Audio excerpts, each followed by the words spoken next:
इस कहानी को समझने के लिए पिछले के सभी भागों को जरूर सुने। रीमा ने आराधना को घर पहुंचते ही देव की हाँ सुनते ही फ़ोन किया। दोनों सहेलियों ने एक दूसरे को मुबारकबाद दी और हो गया रिश्ता तय देव का शिवानी के साथ। वहीं दूसरी तरफ अपनी सगाई की शॉपिंग में बिजी पूर्वी मार्केट में होती है। देव पूर्वी को फ़ोन करके अपने रिश्ते के बारे में बताना चाहता है। पूर्वी की फ़ोन की घंटी बजती है। पूर्वी फ़ोन उठाती है। हेलो देव, क्या हाल है? पूर्वी बहुत खुश होकर पूछती है, अरे यार अब क्या बताऊँ, मेरा भी हाल तेरे जैसा हो गया है। देव ने हंसते हुए कहा, क्या मतलब बताएगा मुझे? पूर्वी ने चौंकते हुए पूछा, मतलब ये कि मेरा भी रिश्ता पक्का हो गया है। देव ने थोड़ी दबी आवाज़ में कहा, अच्छा बेटा, तू तो बड़ा छुपा रुस्तम निकला। क्या नाम है, कैसी है, कहाँ की है वो? मुझे कुछ बताया क्यों नहीं? पूर्वी ने सब कुछ एक सांस में कह दिया। अरे अरे रुक, सांस तो ले ले, पागल कहीं की। पूरी बात नहीं सुनना होता है इसको, देव ने हंसते हुए कहा। हाँ बोल, सुनूं मैं तेरी बात, पूर्वी ने आवाज़ चढ़ा कर कहा। अच्छा सुन, यही मेरे पास में घर है उसका, शिवानी नाम है उसका। देव ने कहा, अरे वाह, यह तो बहुत खुशी की बात है। और तुम मुझे अब बता रहा है? मैंने तो तुझे विवेक के बारे में बहुत पहले ही बता दिया था। पूर्वी ने थोड़ा हड़काते हुए कहा, यार कोई मेरी लव मैरिज थोड़ी ही है, या तो माँ पापा की पसंद से मैं कर रहा हूँ, लेकिन हाँ शिवानी बहुत अच्छी है, देव ने जवाब देते हुए कहा। अच्छा तो मुझे ये पहले की कुछ सेटिंग लग रही है, पूर्वी ने मजाक करते हुए कहा। नहीं यार, माँ बहुत दिनों से पीछे पड़ी थी कि शादी कर ले, तो मैंने सोचा कि तू तो विवेक से शादी कर रही है, मुझसे तो तू करेगी नहीं, तो मैंने सोचा माँ की पसंद से ही कर लूँ, देव ने बड़े उत्साह के साथ कहा।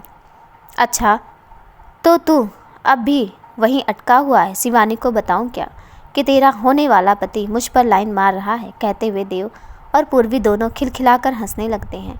अच्छा ये बता कि सगाई वगैरह भी करेगा कि सीधे शहनाई ही बजाएगा? पूर्वी ने पूछा। नहीं यार, माँ तो कह रही है कि शादी पूरे रस्मों के साथ ही होगी, तो इसका मतलब साफ है कि सगाई भी जरूर होगी, देव ने कहा। यार तू मेरी सगाई वाले दिन ही क्यों नहीं अपनी भी सगाई कर लेता? पूर्वी ने यूं ही बातों बातों में एक व्यंग छोड़ दिया। हाँ यार, ये तो तूने बड़ा अच्छा आइडिया दिया है, लेकिन एक बात है, देव ने कहा। क्या बोल? पूर्वी ने पूछा। जब हम दोनों एक दिन सगाई करेंगे, तू वहाँ रहेगी, मैं यहाँ रहूँगा, तो फिर हम कैसे एक दूसरे की सगाई में शामिल हो पाएंगे? देव ने कहा। हाँ यार, ये तो तूने पॉइंट पकड़ लिया, मगर एक काम कर सकता है तू, पूर्वी ने कहा। क्या? तू ना यहीं जोधपुर में सगाई कर ले, एक ही वेन्यू पर दोनों लोग कर लेंगे। पूर्वी ने आइडिया देते हुए कहा। हाँ यार, ये तो बिल्कुल सही है, मगर हम लोग यूं ही प्लान बना तो रहे हैं, मगर कहीं हमारे घर वालों ने मना कर दिया तो सब पानी। देव ने कहा। देख तू मेरी और माँ पापा की तरफ से टेंशन फ्री रहे, वो तो मान ही जाएंगे। पूर्वी ने कहा। नहीं यार, बात वो नहीं है, मान तो मेरे पापा माँ भी जाएंगे, बस चिंता शिवानी के घर वालों की है, उनको कोई परेशानी ना हो, देव ने कहा। अच्छा बच्चू, अभी से ससुराल वालों की बड़ी फिक्र होने लगी तुझे, पूर्वी ने मजाक करते हुए कहा। हट पागल, तू भी ना, देव ने थोड़ा शर्माते हुए कहा। चल वो तो अंकल आंटी शिवानी के घर वालों से बात कर लेंगे, और अगर वो नहीं राजी होते हैं तो हम अलग अलग दिन सगाई करेंगे, पूर्वी ने कहा। हाँ ठीक है, चल अच्छा अब मैं फ़ोन रखता हूँ, मैं बात होने की बात तुझे फिर फ़ोन करूँगा, देव बोला। अच्छा ओके बाय, पूर्वी ने कहा। देव भी गुड नाइट विश करते हुए बेड पर लेट गया। शायद वो आज ऑफिस ना जाकर भी बहुत थक गया है, इसलिए आज उसे बहुत नींद आ रही है। आज वो बहुत जल्दी ही सो गया है। शॉपिंग से वापस लौटते पूर्वी ने अपने माँ बाप को देव के रिश्ते के बारे में बताया। प्रीति और नंदन भी देव की शिवानी के साथ तय हुए रिश्ते से बहुत खुश हुए। फिर यूं ही बातों बातों में पूर्वी ने देव से हुई बात का मुख्य टॉपिक भी बाहर निकाल लिया। माँ पापा, मैं क्या सोच रही थी, देव और मेरी सगाई एक ही दिन एक ही जगह पर एक साथ हो। पूर्वी ने कहा। क्या मतलब? प्रीति ने पूछा। मतलब ये कि माँ मेरी देव से बात हुई थी, तो मैंने ही देव से कहा कि तू भी अपनी सगाई मेरी सगाई के दिन ही यही जोधपुर में कर ले। तो क्या वो तैयार है? नंदन ने पूछा। हाँ पापा, वो तो तैयार है और वो अंकल आंटी को भी समझा लेगा। बस वो थोड़ा शिवानी के घर वालों की वजह से सोच में था। तो मैंने कहा कि अगर वो मानते हैं तो ठीक है, नहीं तो फिर हम अलग अलग ही करेंगे। हाँ बेटा, ये भी सही है। किसी भी लड़की के परिवार वालों पर दबाव नहीं डालना चाहिए। अगर वो तैयार होते हैं तो ठीक है, नहीं तो फिर भाई अलग अलग ही करना पड़ेगा। वैसे हम तो तैयार हैं, क्यों प्रीति? नंदन ने कहा। हाँ, क्या नहीं, हम तैयार हैं। बाकी बातें तू देव से कर लेना, प्रीति ने कहा। हाँ माँ, एंड थैंक यू माँ पापा मुझे समझने के लिए, पूर्वी ने नंदन और प्रीति के गले लगते हुए कहा। तू तो हमारी जान है, तुझे नहीं समझेंगे तो किसे समझेंगे? नंदन ने पूर्वी के सर पर हाथ फेरते हुए कहा। अब जा जल्दी ये सामान शॉपिंग का रख कर हाथ मुंह धो ले और खाना खाकर जल्दी सो जा, बहुत थक गई होगी ना तू, प्रीति ने कहा। ठीक है माँ, कहते हुए पूर्वी अपने कमरे की तरफ चली गई। सुबह के समय, अरे बेटा आज तू बहुत जल्दी उठ गया, अभी तो ऑफिस जाने में काफ़ी समय है। देव को सुबह जल्दी उठता देख रीमा ने बड़ी उत्सुकता से पूछा। नहीं माँ, ऐसी कोई बात नहीं है, मुझे बस आपसे और पापा से कुछ ज़रूरी बात करनी है, देव ने हिचकिचाहट में बोल दिया। मगर वो मन ही मन ये सोच रहा था कि कैसे अपनी बात कहूँ इनसे मैं। माँ पापा सोचेंगे कि मैं अपनी शादी के लिए बहुत एक्साइटेड हूँ। क्या सोच रहा है अब, बोलना, रीमा ने देव को टुन कियाते हुए कहा। हाँ माँ हाँ, देव चौंक के बोला। वो ना, मुझे आपसे और पापा दोनों से एक साथ बात करनी है, नहीं तो रात में जल्दी कभी मौका ही नहीं मिलता है, देव ने कहा। क्या हुआ देव, सब ठीक तो है ना? ऐसी क्या बात है जो तू हम दोनों से करना चाहता है? रीमा ने थोड़ा चिंतित होते हुए पूछा। अरे माँ, आप बेवजह परेशान हो रही हैं, ऐसी कोई बात नहीं है, देव ने बड़ी शांति से रीमा को समझाया। तो फिर क्या बात है? रीमा ने फिर पूछा। पापा को तो आ जाने दो, फिर बताता हूँ, देव बोला। हाँ तो रुक, तेरे पापा नहा कर आ रहे होंगे, जब तक मैं उनके लिए चाय बना लेती हूँ, कहती हुई रीमा किचन में चाय बनाने के लिए चली जाती है। 5-6 मिनट बाद, अरे देव, आज तो तू मुझसे भी पहले उठ गया, लगता है अभी से शादी के बाद वाली ज़िंदगी जीना चाहता है तू। देव को देखते ही सालिन ने मजाकिया अंदाज में कहा। अरे नहीं पापा, ये बात नहीं है, देव ने थोड़ा शर्माते हुए कहा। हाँ, ये सुबह से उठकर बैठा आपके जागने का इंतज़ार कर रहा है, पता नहीं क्या बात करनी है, कह रहा आप दोनों से एक साथ बात करनी है। रात में अक्सर टाइम नहीं रहता है, इसलिए सुबह सुबह ही बात करना चाह रहा है, रीमा ने सालिन को चाय देते हुए कहा। हाँ बेटा बोल, क्या बात है? सालिन ने चाय का प्याला पकड़ते हुए कहा। माँ पापा, मैं ये कह रहा हूँ कि अगले 20 दिनों में पूर्वी की सगाई है, देव ने हिचकिचाते हुए कहा। हाँ तो, सालिन बोले। तो पापा वो आगे बोल। पूर्वी कह रही थी कि मैं भी उसी दिन शिवानी के साथ जोधपुर में एक ही वेन्यू पर सगाई कर लूँ, देव ने एक ही सांस में सब बोल दिया। देव ने इतना बोल तो दिया था, मगर उसका दिल धक धक कर रहा था कि सामने से क्या जवाब मिलेगा। तेरा मतलब 20 दिनों के अंदर तेरी भी सगाई? कहते हुए रीमा अचानक चुप हो जाती है। वहीं सालिन देव को एक टक घूरे जा रहे थे। अब देव की ऊपर की सांस ऊपर और नीचे की सांस नीचे हो गई। फिर सालिन ने रीमा की तरफ देखा और खिलखिलाकर हंस पड़े। देव ये हंसी कुछ समझ नहीं पाया। बेटा बस इतनी सी बात कहने के लिए तेरी पुंगी बज रही थी। भाई मैं तो तैयार हूँ 20 दिनों में तेरी सगाई करने के लिए। आखिर मेरे बेटे की ख्वाहिश जो है, क्या बोलती हो मेम साहब? सालिन ने हंसते हुए रीमा से पूछा। अब मैं क्या बोलूँ, जिसमें मेरे पति और बेटे की खुशी, मेरी खुशी भी उसी में ही है। देव के सर पर हाथ फेरते हुए रीमा बोली। लेकिन क्या शिवानी के घर वाले राजी होंगे 20 दिनों में सगाई करने के लिए? सालिन ने कहा। मैं आज ही दिन में आराधना से बात करके बताती हूँ उससे। अरे भाई, अगर उनका इंतजाम नहीं होगा तो सारा खर्च हम उठाएंगे, लेकिन अपने बेटे को उदास थोड़े ही होने देंगे, रीमा ने कहा। चलो ठीक है, तुम शिवानी के घर वालों से बात कर लेना, मैं नंदन से बात करके जोधपुर के लिए इंतजाम करता हूँ, सालिन ने कहा। अच्छा तो अब मैं चलता हूँ, नौकरी के आखिरी महीनों में देर करके मैं अपना रिकॉर्ड ख़राब नहीं करना चाहता हूँ। कहते हुए सालिन कुर्सी से उठ गए। चल बेटा तू भी जाकर नहा धो ले, नहीं तो तू लेट हो जाएगा ऑफिस के लिए, कहते रीमा किचन में चली गई। आज देव बहुत खुश था। उसने अपने कमरे में जाते सबसे पहले पूर्वी को कॉल किया। हाय पूर्वी। हाय देव। दोनों ने एक दूसरे को मॉर्निंग विश किया। यार यहाँ तो जो सोचा था सब कुछ उसका उल्टा हो गया, देव ने बात में सस्पेंस बनाते हुए कहा। क्या? अंकल आंटी ने मना कर दिया क्या? पूर्वी ने उदासी भरे स्वर में कहा। हाँ यार, देव ने अपनी हंसी रोकते हुए कहा। अब क्या होगा? पूर्वी ने पूछा। अब ये होगा कि हम दोनों की सगाई जोधपुर में एक ही वेन्यू पर होगी, देव ने खुशी जाहिर करते हुए कहा। क्या सच? पूर्वी ने पूछा। हाँ सच, माँ पापा मान गए हैं, देव ने हंसते हुए कहा। अब बस एक आखिरी कॉन्फर्मेशन बचा है, शिवानी के घर वालों का, लेकिन जहाँ तक मुझे लग रहा है वो लोग भी मान जाएंगे, देव ने कहा। तूने तो मुझे डरा ही दिया था, कितनी सफाई से तो झूठ बोलकर मजाक कर लेता है तो मुझे परेशान करने का कोई भी मौका नहीं छोड़ता है तो, पूर्वी ने कहा। मुझे पता है, माँ पापा के साथ साथ विवेक और उसकी फैमिली भी रेडी हो गई है एक ही जगह पर हम दोनों की सगाई को, पूर्वी ने बड़ी खुशी से कहा। ओह अच्छा, चल अब मैं चलता हूँ, नहीं तो ऑफिस के लिए लेट हो गया हूँगा। रात में तुझे कॉल करूँगा, ओके बाय। पूर्वी ने भी बाय बोलते हुए फ़ोन काट दिया। दोपहर के समय हेलो हेलो रीमा ने आराधना को कॉल किया। और बता आराधना कैसी है तू? रीमा ने पूछा। मैं तो बढ़िया हूँ, तुम बताओ सब कुशल मंगल तो? आराधना ने पूछा। हाँ सब कुशल मंगल।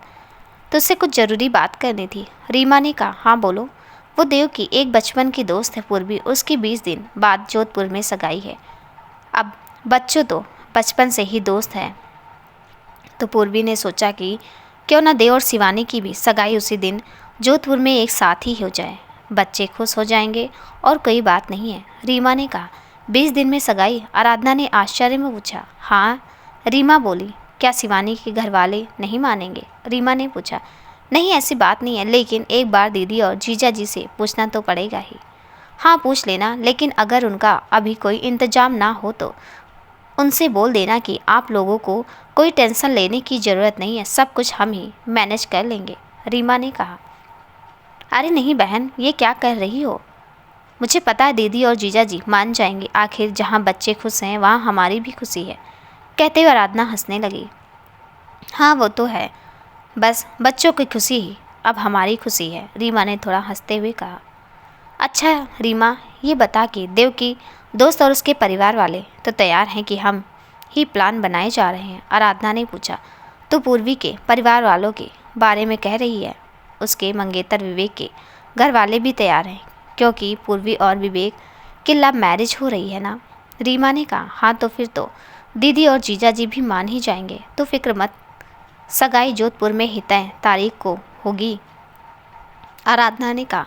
चल अच्छा, मैं तुझे शाम तक कॉल करके बताती हूँ, आराधना ने कहा। ठीक है, कहते हुए रीमा ने फ़ोन काट दिया। रात के समय देव जैसे ऑफिस से लौटा, रीमा ने कहा कि जा बेटा जल्दी फ्रेश होकर आ जा, तेरी पसंद का सारा खाना बनाया है मैंने। अच्छा, आज कोई ख़ास दिन है क्या? देव ने हंसते हुए पूछा। जा, ज़्यादा सवाल न कर, जल्दी जा और फ्रेश होकर आ, रीमा ने कहा। ओके माताश्री, कहता हुआ देव अपने कमरे में चला गया। थोड़ी ही देर में फ्रेश होकर डाइनिंग टेबल पर आ गया। अरे वाह, छोले और पनीर। खाना देखते ही देव के मुंह में पानी आ गया। हाँ खा ले, तेरे लिए ही तो बनाया है, रीमा ने देव को पूरी देते हुए कहा।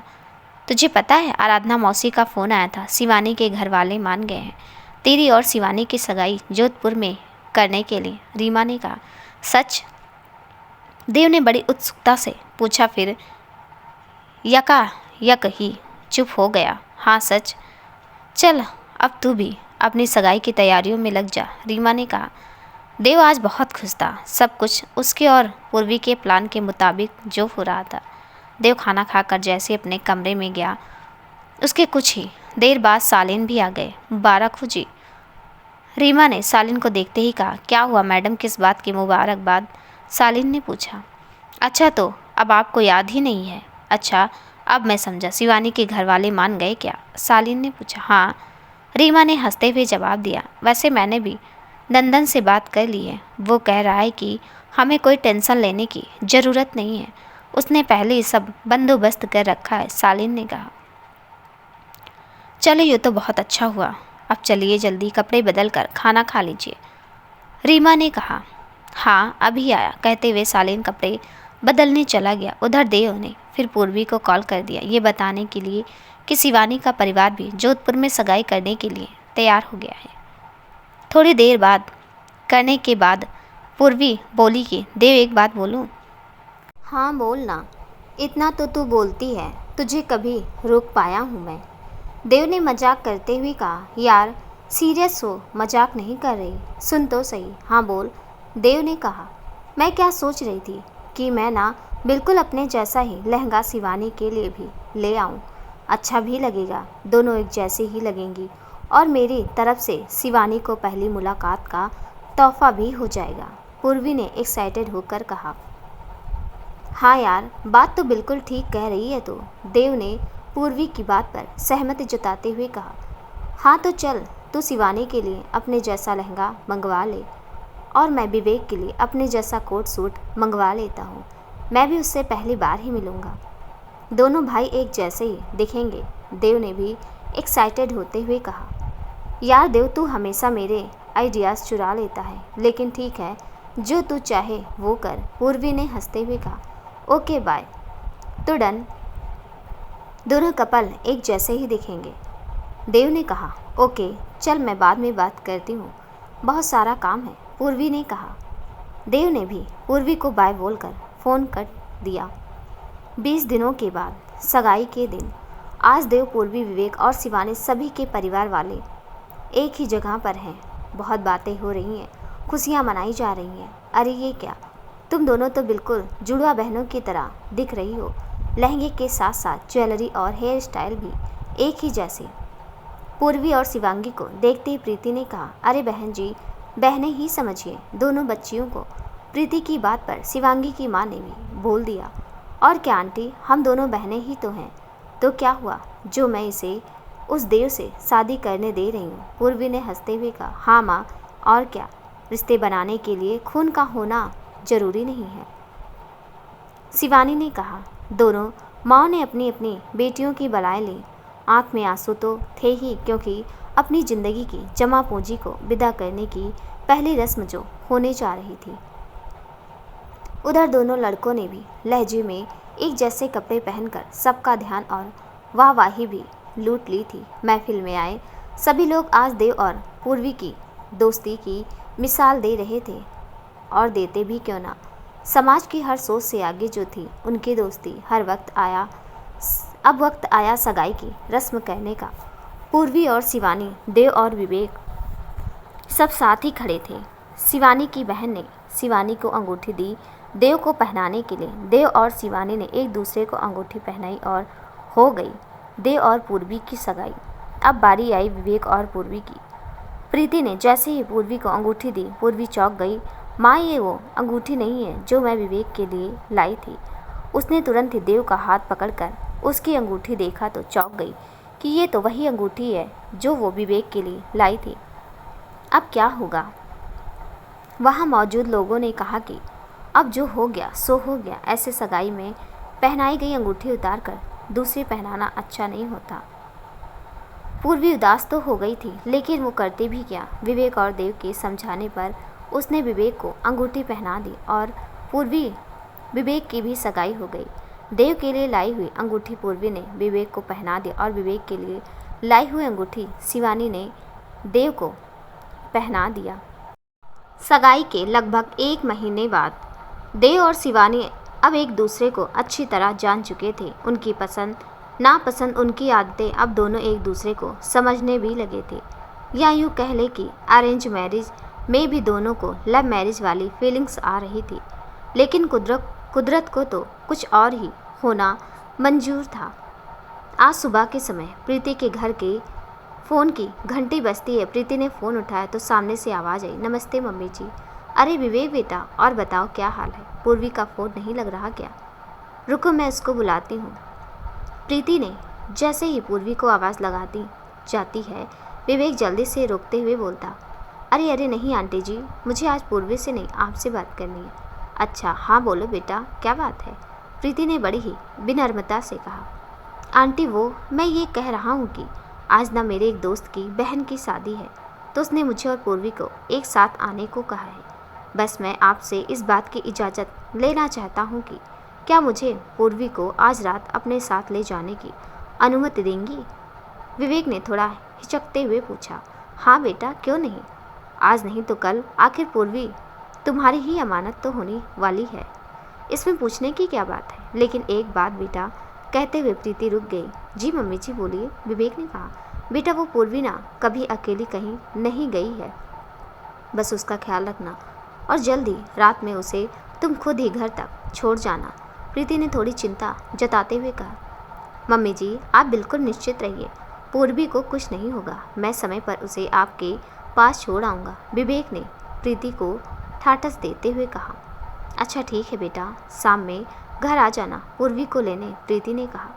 विवेक ने भी प्रीति को नमस्ते बोलते हुए फ़ोन रख दिया। प्रीति का फ़ोन कटने के तुरंत बाद ही विवेक ने पूर्वी को कॉल कर दिया, ये बताने के लिए कि विवेक ने उसकी माँ से अनुमति ले ली है कि तुम मेरे साथ रात में पार्टी में जा सकती हो। हालांकि पूर्वी को ये नहीं मालूम था कि आज कोई पार्टी है जिसमें विवेक उसे ले जाना चाहता है। यार तुमने मुझे पहले क्यों नहीं बताया, मैं ब्यूटी पार्लर ना हो आती। पूर्वी ने निराश होकर कहा। अरे मेरी जान, तुम पहले इतनी खूबसूरत हो कि तुम्हें किसी ब्यूटी पार्लर की कोई ज़रूरत नहीं है। कहीं ज़्यादा अच्छी लगने लगी तो पार्टी में किसी ने अगर तुम्हें पसंद कर लिया तो फिर तो मेरा पत्ता ही कट जाएगा, विवेक ने पूर्वी को मस्का लगाते हुए कहा।